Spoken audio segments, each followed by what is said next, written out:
grace first. You know better. Bless this food.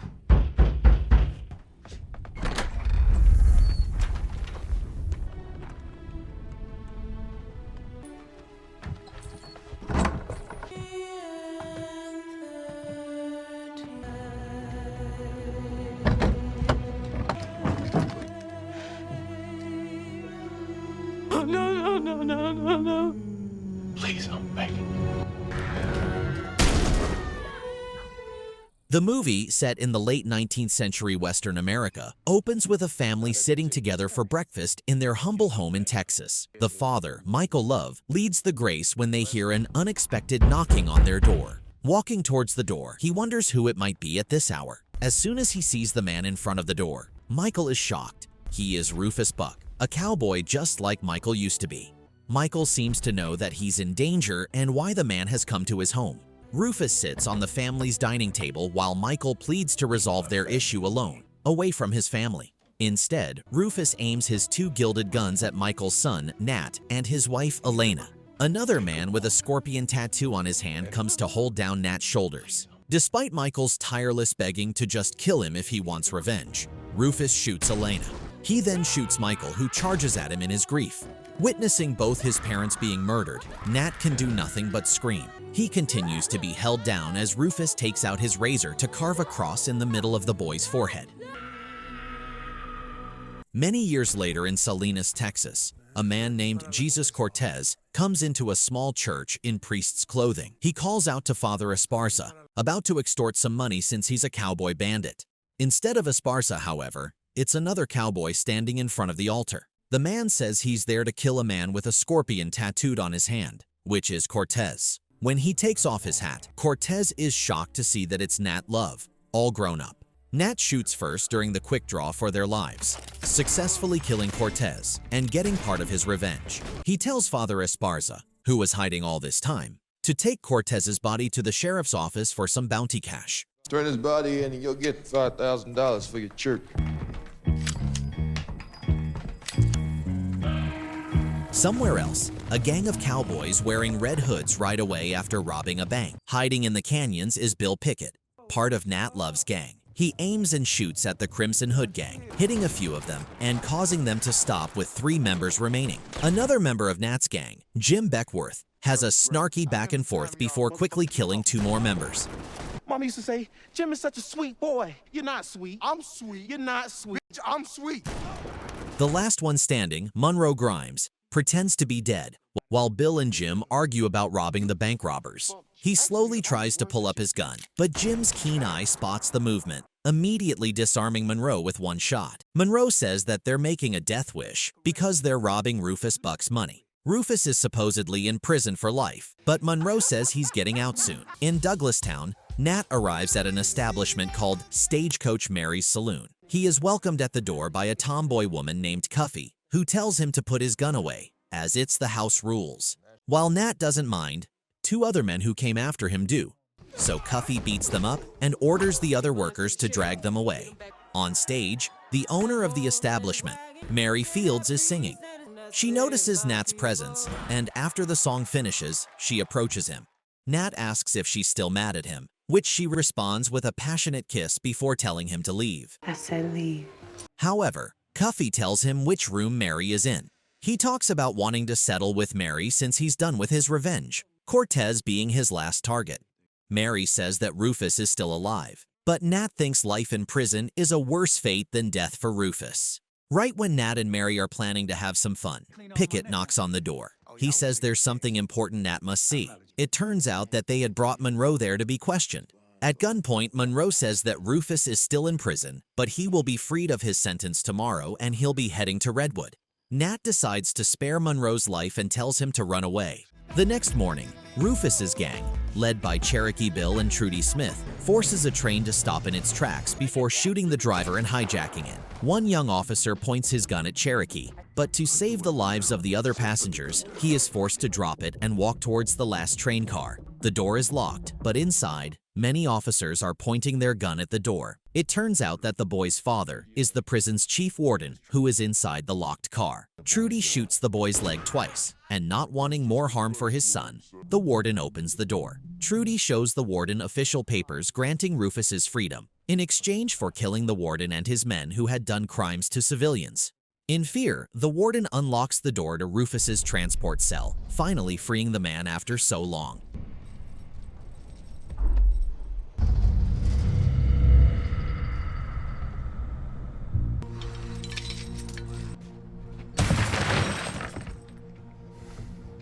Who here can drive a train?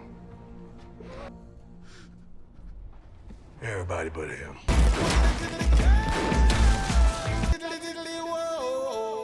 Meanwhile, in Mary's saloon, Nat is having a somber drink when the marshal of the area, Marshal Reeves, comes into the establishment.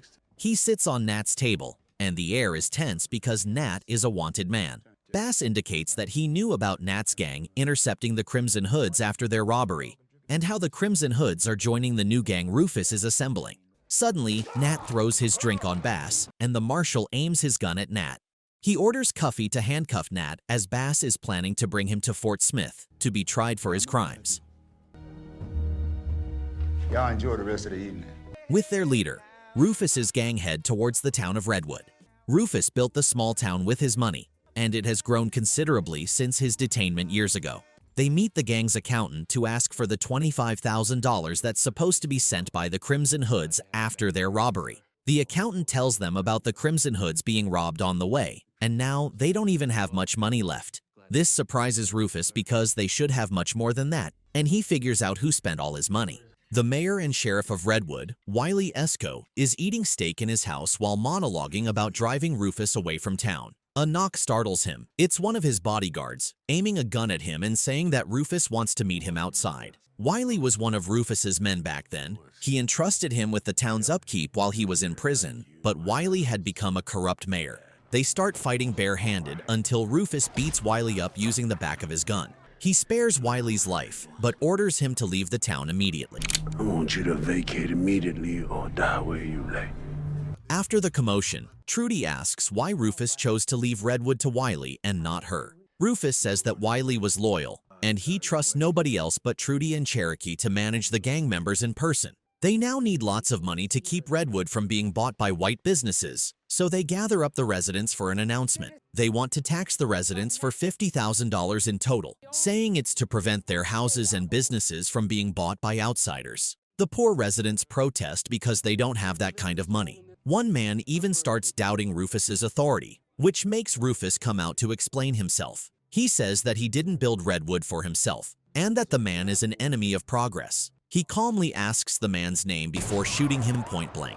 Scared for their life, the residents are willing to pay $15,000 because that's all they have, so Rufus forbids anyone from leaving until he gets the money. Back to Nat's fate, Marshal Bass suddenly stops the jail wagon in the middle of nowhere before telling him to get out. It turns out that the two agreed to work together to exterminate Rufus and his gang. The theatrics in the saloon are to prevent Nat's gang from following him on his dangerous quest for revenge. But alas, his crew comes anyway, including Mary, who used to be part of the gang, and also Cuffee. They're adamant in helping Nat get his revenge, despite Nat himself shooing them. Eventually, he gives in, and they all ride towards Redwood. On their way, they ambush Wiley, who has been cast out from Redwood. Bass knows that he was part of Rufus's gang and was the sheriff and mayor of Redwood, so they arrest Wiley for information. Ain't the enemy of my enemy my friend? Wiley says they need a plan if they don't want to all die in Redwood for nothing. Since Wiley also wants Rufus gone, he tells the gang that Rufus needs money to save Redwood. Nat lets him go, and that night, Mary suggests that she should go undercover into Redwood ahead of the gang for some intel. Everyone knows that Mary is expanding her business by buying up saloons, so she's going to offer to buy Trudy's saloon to infiltrate the town in plain sight. Nat doesn't like the idea, and instead, he proposes to Mary with his parents' wedding ring. However, Mary refuses, saying that she'll leave Nat for good once their final target is dead. But for now, she indulges herself with her past lover. Mary then heads to Redwood, where she is stopped by Trudy. Mary says that she has an offer for Rufus and wants to meet him in person, so Trudy brings her into her saloon. To Rufus, she explains her offer to buy up the establishment for a good price, but she slipped up about knowing that Rufus's money was stolen by Nat's gang. We know who you are.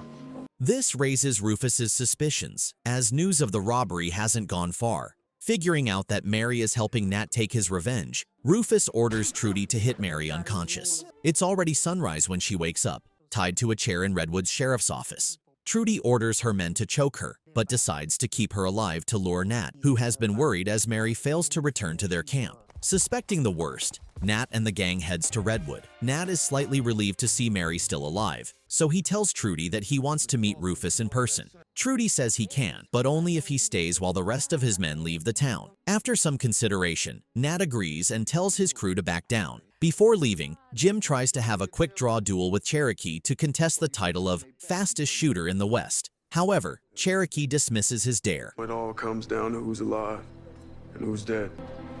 Good night.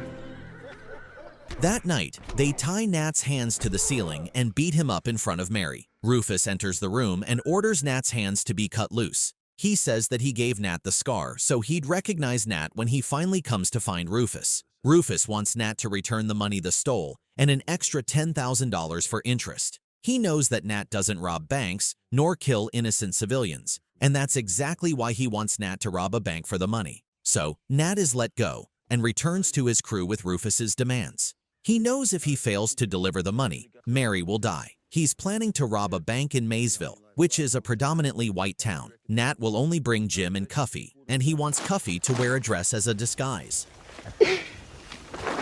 Hell no. Mary.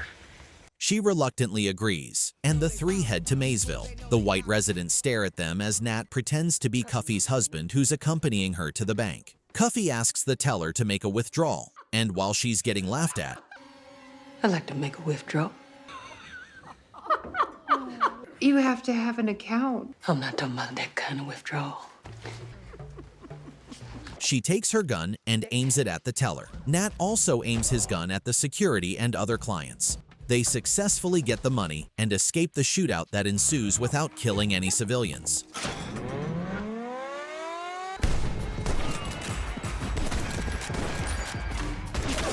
Wiley suddenly shows up as Nat and the others are counting their loot. He's carrying weapons and ammunition for them to use in preparation for fighting Rufus's gang, all taken from Rufus's stash around the forest. It's time for the Nat Love gang to return Rufus's money. Gunmen and snipers are aiming at Marshal Bass as he drives a carriage alone into Redwood, while Rufus watches from inside the building. Bill is also situated on top of a roof with his gun aimed. Bass says that the money is in the carriage, but he wants to walk with Cherokee. As he talks, he gives a signal for Bill to shoot the carriage, causing a huge explosion. This is to shock all the townsfolk into evacuating, so that there's only Rufus's men and Nat's men in the town.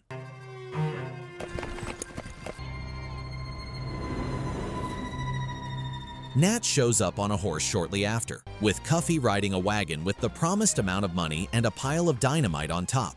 Cherokee wants to inspect the money, but Nat wants Mary to be brought out first, or Cuffee will shoot the dynamite. Afraid of losing the money, they comply, and Trudy shows up with Mary in tow. Cherokee suddenly points a gun at Nat from behind as he walks up to Mary. However, Jim is right behind Cherokee, gun pointed at the man. When Cherokee sees this, he challenges Jim to a quick draw battle. 5.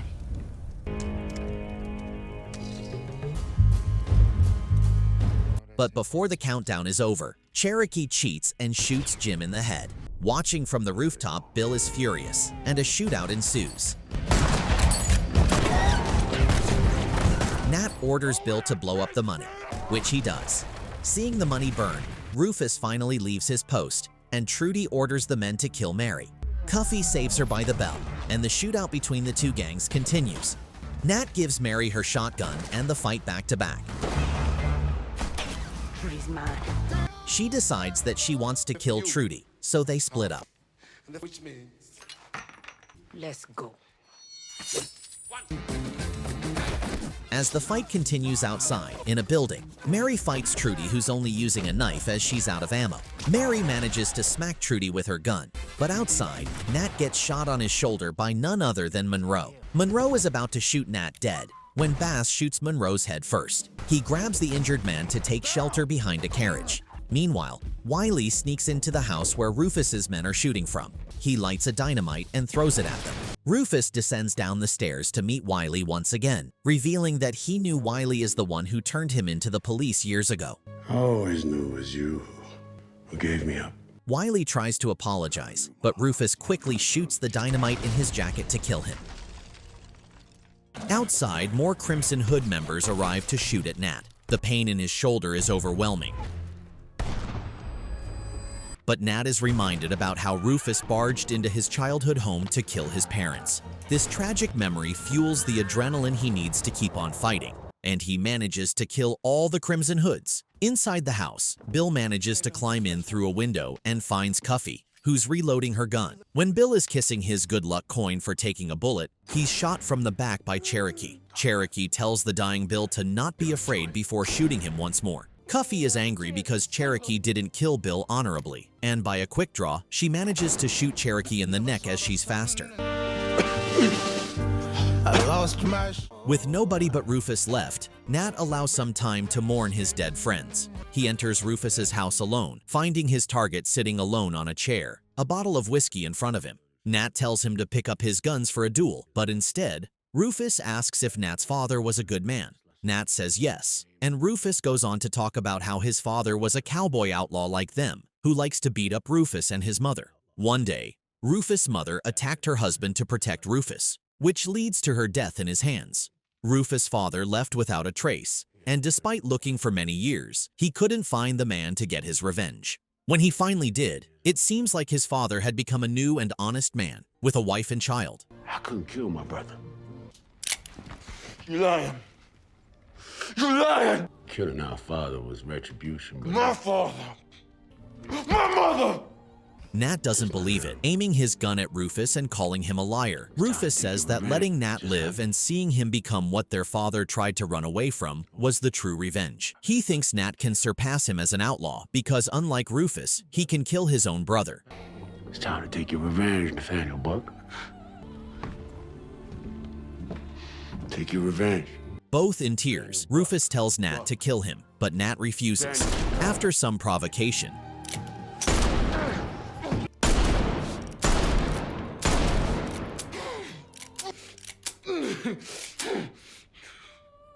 after finally getting his revenge, Nat seems to grieve his brother's death to a degree. He grabs his engagement ring for Mary while fixing up Rufus's body.